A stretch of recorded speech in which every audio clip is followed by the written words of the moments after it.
Morale in Ukraine is extremely high. And Ukraine is also taking decisive measures like building fortifications around Kharkiv that will limit the scope of Russian offensive operations. So as long as Ukraine can mobilize more men, Zelensky is looking to get 450 or 500,000 more people onto the battlefront, and they can keep Russia from expanding. Is it then fair to say then that Ukraine's struggle to secure and keep its support is at a critical stage, as is its military campaign? Well, I think it's definitely at an inflection point. I mean, obviously, the mood in Kiev a year ago was a lot more optimistic than it is now, and the failures of the counteroffensive to achieve much outside of Robotny, as well as the recent doubts about whether the United States can provide further military aid to Ukraine. John Kirby just said yesterday that the last drawdown is the final one before the new year, and then there'll need to be new congressional approval for any aid to come. Means that there's a lot of problems that lie ahead for Kiev. Well, how close is Ukraine to seeing its defense against Russia becoming unsustainable? America is at another critical point. U.S. money is running out. Congress, certainly the Republican side, on the Republican side are bulking at another tranche of funds. How serious is this? How close to the edge is Ukraine? Well, I think several months ago, when Biden proposed $60 billion in funding to Ukraine, the view in Kiev was that it might be a tough sell because Republicans want to tie it to border security and want to reinforce the Israeli offensive against Gaza, but it was something that would be achievable and likely to be passed. Now it looks like it's a lot harder slog. Obviously, if the Israelis manage to achieve a military breakthrough, or if some other kind of deal can be brokered between the Democrats and Republicans, the Ukrainians can rest a little easier. But for right now, from the military aid standpoint, it's looking quite concerning. European allies like Germany and the Netherlands have stepped up, but they can't replace the United States. Right. And so what about the European Union? We know that Hungary, under Viktor Orban, that's the leading skeptic about funding Ukraine, but there are doubts creeping in among other supporters too. Definitely. Some of the other supporters have problems with supply constraints. For example, Poland, which also is having a serious cross-border conflict with Ukraine, with the Ukrainian trucker issue and agricultural exports, has said that it can't supply any more weapons to Ukraine because it just doesn't have the capacity.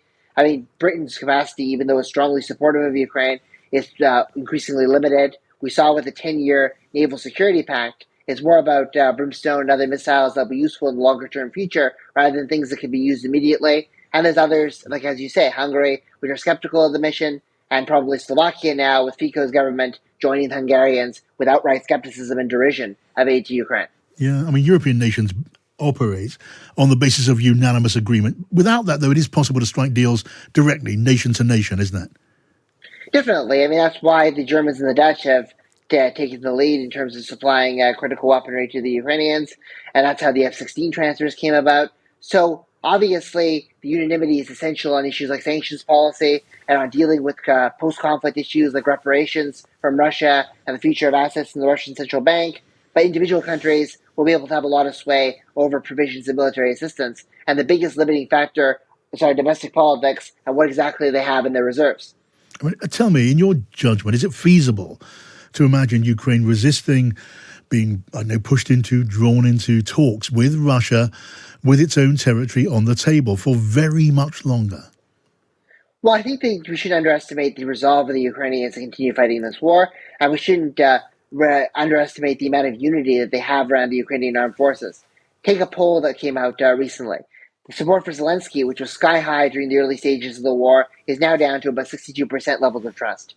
The support for Zaluzhny, the armed forces commander, is 20 points higher. The support for the Ukrainian armed forces and their quest for victory is 96%. Morale in Ukraine is extremely high. And Ukraine is also taking decisive measures like building fortifications around Kharkiv that will limit the scope of Russian offensive operations.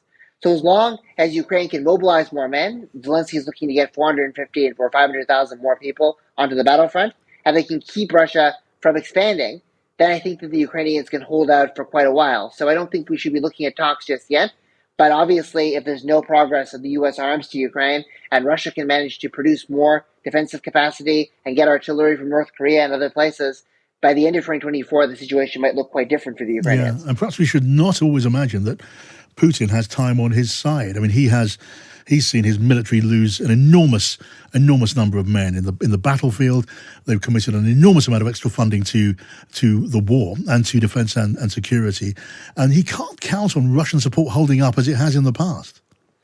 Well, exactly. I mean, but the thing is, I think we underestimated just how brutal he would be in terms of expending casualties and civilian lives, in part because he actually didn't even declare war on Ukraine in this invasion. He called it a special military operation, which kind of aimed at limiting the scope. And in previous conflicts, like in Crimea and in Syria, there was a tight degree of secrecy around casualty levels. But now, even though the war is affecting people, especially outside of the major cities, he is still forging on. 6% of the GDP is going to the war economy.